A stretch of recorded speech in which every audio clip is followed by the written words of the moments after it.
Hello everyone. सब बच्चों का स्वागत करता हूँ प्रिंकल स्टडी क्लासेस में। तो कल क्लास 12 का एंटरप्रेन्योरशिप का पेपर है, तो मैं उसके बारे में कुछ डिस्कस करने वाला हूँ।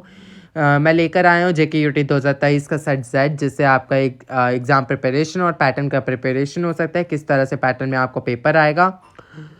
और सबसे पहले तो आपके पेपर पैटर्न में ऊपर जनरल इंस्ट्रक्शंस लिखी होंगी। सबसे पहले लिखा होगा आल क्वेश्चंस आर कंपलसरी, कि सारे क्वेश्चंस कंपलसरी आपको करने हैं। और क्वेश्चन 1 से लेकर 6 तक आपको very short question type answer आएंगे, जो कि 1 नंबर के होंगे और टोटल 6 क्वेश्चन होंगे। ठीक है, 7 से 12 क्वेश्चन आपको शॉर्ट आंसर टाइप क्वेश्चन होंगे, जो कि 2 नंबर के होंगे और टोटल 6 क्वेश्चन आएंगे। उसके बाद 13 to 20 long answer type question आएंगे, जो कि 3 मार्क्स के होंगे, जो कि क्वेश्चन कैरिंग 3 मार्क्स के होंगे हर एक। और लॉन्ग आंसर टाइप 2 क्वेश्चन आएंगे, जो कि 4 मार्क्स के होंगे, वो 5 आएंगे। और जो लॉन्ग आंसर टाइप क्वेश्चन होंगे वो 8 आएंगे, फर्स्ट वाले, सेकंड वाले 5 आएंगे। उसके बाद ऐसे टाइप क्वेश्चंस हैं जो कि 26 to 28 ऐसे टाइप क्वेश्चंस आएंगे, 6 मार्क्स के, जो कि 3 क्वेश्चंस आएंगे। ठीक है, ये जो है आपका पूरा पेपर पैटर्न रहेगा इस तरह से। ठीक है, अब सारे क्वेश्चंस कंपलसरी आपको करने हैं। ये जनरल इंस्ट्रक्शंस है जो कि मैंने बता दी है एंटरप्रेन्योरशिप के, जो कि 80 मार्क्स का पेपर होगा। अब मैं बताता हूँ सेट Z के बारे में।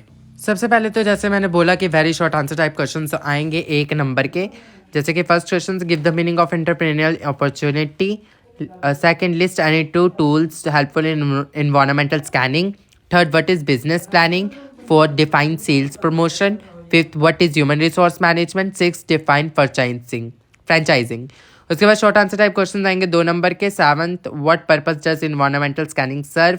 8th, what do you understand by external sources of financing. 9th, give the meaning of fixed capital. 10th, list the various non-financial resources of a business enterprise. 11th, give any 2 rights of the consumers according to Consumer Act 1986. 12th, what is the modern concept of marketing. उसके बाद long answer type questions आएंगे 1 वाले, जो कि 3 number के होंगे। 13, give the importance of market assessment. 14, what is a feasibility report. 15, what is a resource assessment, give the importance of financial resources. 16th, list some important internal sources of raising finances in business.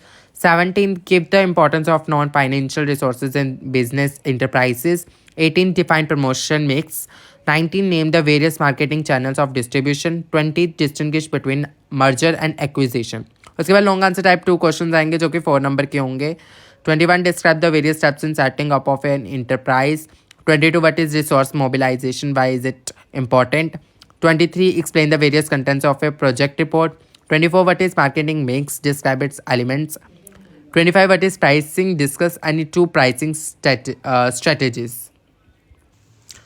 उसके बाद last ऐसे type questions आएंगे 3, जिनमें internal choice होगी और भी आएगा। ठीक है, चॉइसेस होगी, जैसे कि 26, examine the sources from where business ideas emerge और explain the in detail the factors affecting the selection of an enterprise. लेकिन आप बच्चों को और वाले क्वेश्चंस दोनों के दोनों प्रिपरेशन कर लो, क्योंकि एग्जाम में कुछ भी आ सकता है। 27, what are the factors affecting the estimation of working capital requirements of an enterprise, or what is a marketing plan, why is it required in business enterprises. Explain in detail the functions of human resource management और explain the various sources of long term financing in business enterprises. ये 6 number के question आएंगे। और ज़्यादा से अपने friends तक भी इन वीडियो को शेयर करें, और ज़्यादा से ज़्यादा लाइक करें, शेयर करें, सब्सक्राइब करें मेरे चैनल प्रिंकल स्टडी क्लासेस को। बेल नोटिफिकेशन को आइकन को ऑन करें, ताकि मेरी हर एक वीडियो की नोटिफिकेशन जो है बच्चों तक पहुंच सके। और अगर किसी चीज़ के भी रिलेटेड डाउट्स है तो प्लीज़ मुझे कमेंट सेक्शन में बताइए, मैं आपके डाउट्स को क्लियर कर सकूं। Thanks for watching my video.